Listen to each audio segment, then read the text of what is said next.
सुप्रभात जैन विद्यार्थियों। आज हम पढ़ेंगे हिंदी व्याकरण अंतर्गत संधि। संधि मीन्स ज्वाइनिंग ऑफ लेटर्स, अर्थात वर्णों को जोड़ना, परस्पर उनको जोड़ना और उनके जोड़ने के पश्चात जो विकार या परिवर्तन उत्पन्न होता है हम उसको संधि कहते हैं। अर्थात दो वर्णों के मेल से होने वाला परिवर्तन या विकार संधि कहलाता है। अब क्रमबद्ध तरीके से चरणबद्ध रूप से हम आगे बढ़ेंगे और जानेंगे संधि के भेदों को, और उसके बाद से हम आगे की व्याख्या करेंगे एक एक को लेकर।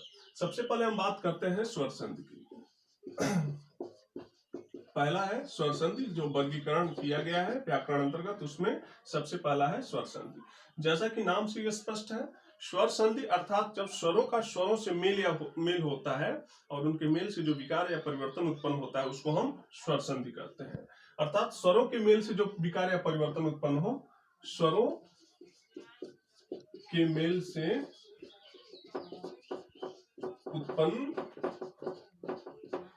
उत्पन्न विकार, अर्थात जब स्वर परस्पर आपस में मिलते हैं तो उनका जो परिवर्तन होता है, उनका जो उनके रूप में जो बदलाव होता है उसे हम स्वर संधि के अंतर्गत रखते हैं। विकार मतलब होता है परिवर्तन, बदलाव, जो कुछ उसमें थोड़ा बहुत बदलाव हो जाता है, परिवर्तन हो जाता है, उसको हम विकार कहते हैं।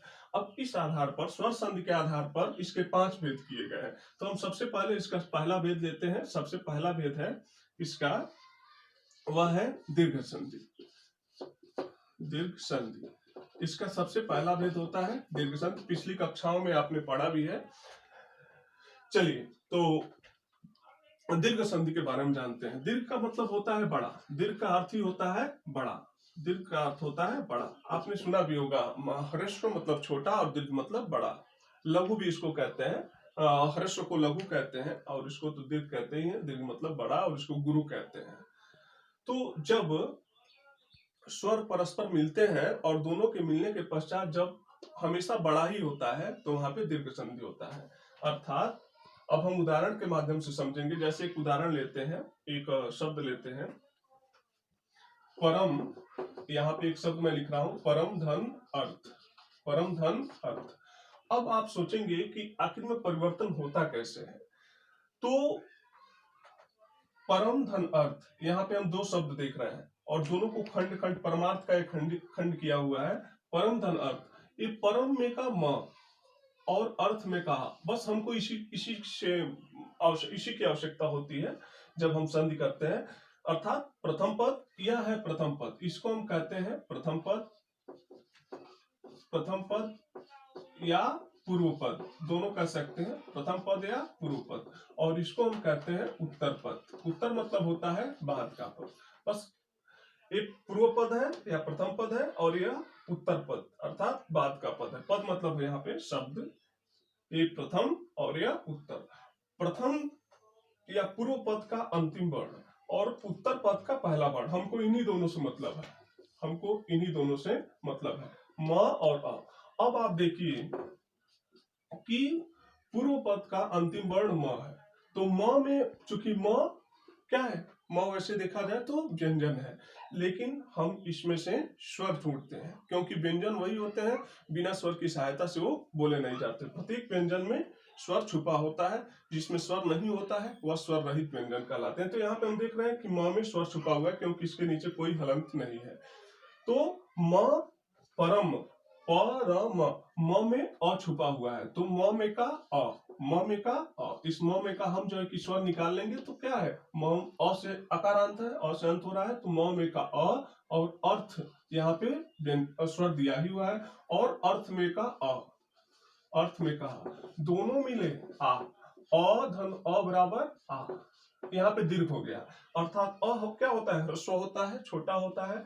और यहाँ पे भी क्या अ है, ये भी ह्रस्व अर्थात छोटा है। और ये जब ह्रस्व और ह्रस्व दोनों मिले तो दीर्घ संधि अर्थात ये बड़ा हो गया, तो आ हो गया। इस प्रकार परम धन अर्थ बराबर हमारा हो जाएगा परमार्थ। अब यही औद और अ, इन दोनों की मात्रा जो आ की मात्रा होती है, जो आ की मात्रा है, यही म पर लग जाएगी। परम धन अर्थ का क्या हो जाएगा, परमार्थ हो जाएगा। अर्थात ह्रस्व और ह्रस्व दोनों मिलकर दीर्घ बन गए और इस प्रकार से परम धन अर्थ बराबर हमारा क्या हो गया, परमार्थ हो गया। कोई आवश्यक नहीं कि केवल अ और अ ही मिलेंगे तो आ होगा। आ और आ इस प्रकार से ई चाहे उल्टा सीधा एक समान, इस सामने अ के बाद अ या आ ही आना चाहिए। अ के बाद अ या आ हो, ई के बाद ई या बड़ी ई हो। और भी उदाहरण हम देख सकते हैं, जैसे कि अगर हम ले लें यहाँ पे एक और उदाहरण लेते हैं, विद्याधन अर्थी। ये हमारा एक उदाहरण हो जाएगा, विद्याधन अर्थी। तो अब आप देखेंगे विद्या में का आ और अर्थी में का अ, दोनों मिलेंगे आ। यहाँ पे दीर्घ है और यहाँ पे ह्रस्व है, लेकिन फिर भी इन दोनों के मेल के पश्चात हमेशा दीर्घ ही होता है। इसीलिए कहा जाता है, इसका सूत्र ही है अकः सवर्णे दीर्घ, अर्थात अक प्रत्याहार के बाद अ ई उ री के बाद अगर समान स्वर सामने भी यही स्वर आ रहे हैं, तो चाहे ह्रस्व या दीर्घ में सामने आए, चाहे पूर्व पद में स्वर आए या उत्तर पद में आए, लेकिन दोनों के सामने अ के सामने आ होना चाहिए, ई के सामने ई ही होना चाहिए, उ के सामने उ ही हो, चाहे वो ह्रस्व या दीर्घ हो। और जब भी ये मिलेंगे तो हमेशा बड़ा ही होगा। तो विद्याधनार्थी बराबर यहाँ पे हमारा क्या हो गया, विद्यार्थी हो गया। विद्याधनार्थी विद्यार्थी, अर्थात आ और अ दोनों मिले हमारा विद्यार्थी हो गया। ऐसे और भी बहुत सारे उदाहरण हैं, जैसे कि हम अगर लेना चाहें, जैसे कि उदाहरण और लेते हैं, एक उदाहरण और लेते हैं।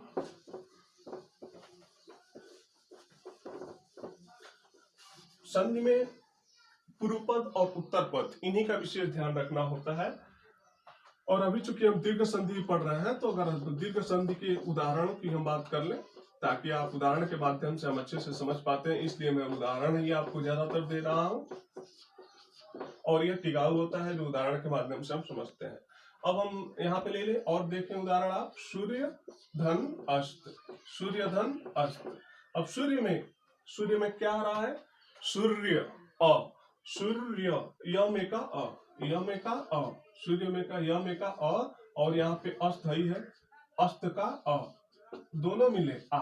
तो इस प्रकार से हमारा क्या बन गया, अ धन अ, इसमें का और इसमें का दोनों मिलकर आ हो गया।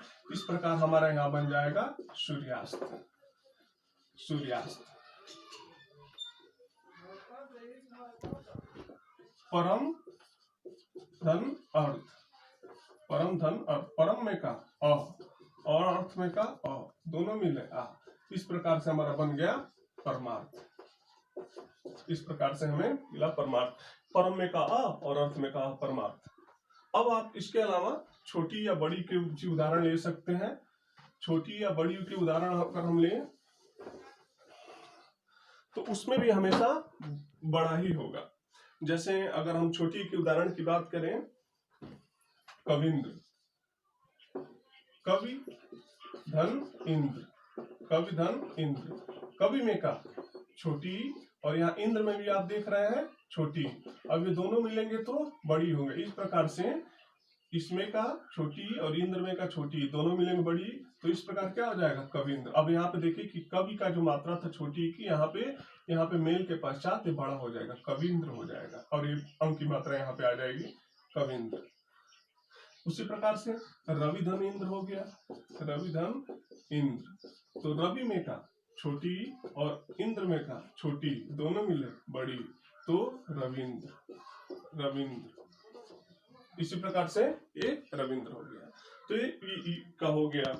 उसके पश्चात से अगर ऊ का भी उदाहरण अगर आप लेना चाहें, तो ऊ के भी बहुत सारे उदाहरण हैं। जैसे कि ऊ का भी उदाहरण देख लीजिए, लघु, लघु धन उर्मी, लघु धन उर्मी। ऊ का छोटा ऊ का और यहाँ भी, अब ये क्या हो गया, बड़ा ऊ, क्या हो गया, लघुर्मी, लघुर्मी, लघुर्मी, लघु धन उर्मी। ठीक है, तो आगे की वीडियो में हम और आगे का जानेंगे, लेकिन तब तक के लिए आप इसको समझें। और कल के या परसों जब भी हम वीडियो अगला देंगे संधि पर आधारित, तो उसके आगे की हम चर्चा करेंगे। धन्यवाद, जय हिंद।